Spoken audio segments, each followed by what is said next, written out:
Hello guys, আমি দেবার্পিতা। Hello guys, আমি দেবলীনা। আমাদের ছোট্ট ব্লগে স্বাগত। টোটোয় আমরা পৌঁছে গেছি মেলায়, বড় মেলার ছোট ব্লগ। চলে এসেছি জগাদাকে দেখতে। জগাদার মাসির বাড়ি। বসে বসে দেখছে আমাদের কত লোক। তারপরে আমরা গেলাম মেলায়, কিনিনি কিচ্ছু, শুধু আমরা ঘুরেছি। তারপরে এই যে টকঝাল মিষ্টির দোকান, খেতে চাইলে চলে আসবেন কল্যাণী সেন্ট্রাল পার্ক। এই যে ইচ্ছার বিরুদ্ধে একা একা ঘুরছে, আমরাও ইচ্ছার বিরুদ্ধে ঘুরছি।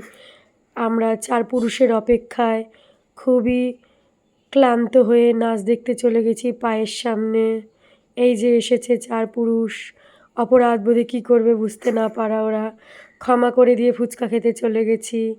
তারপর আমার বর, যেটা আমার বরকে আমার রোজ করতে ইচ্ছে করে সেটাই ও এখন মেলায় দাঁড়িয়ে করছে। ওর ওপরে এই রাগটা আমি তুলতে কী করব, তারপর আমিও করলাম। বন্দুক তো ধরতেই পারছি না, কিন্তু আমি একটা বেলুন ফাটিয়েছি গাইস।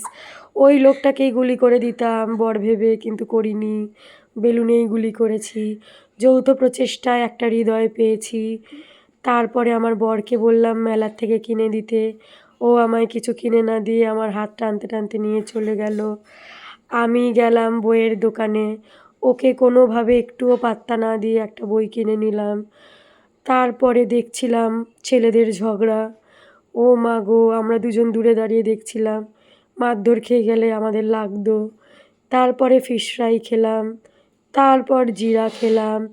এই যে পিঙ্কি পঙ্কি মামন, ও জিরা খায় আহ করে, আমি খাই মুখ দিয়ে। আমার জল তেষ্টায় মন ত্রাহি ত্রাহি।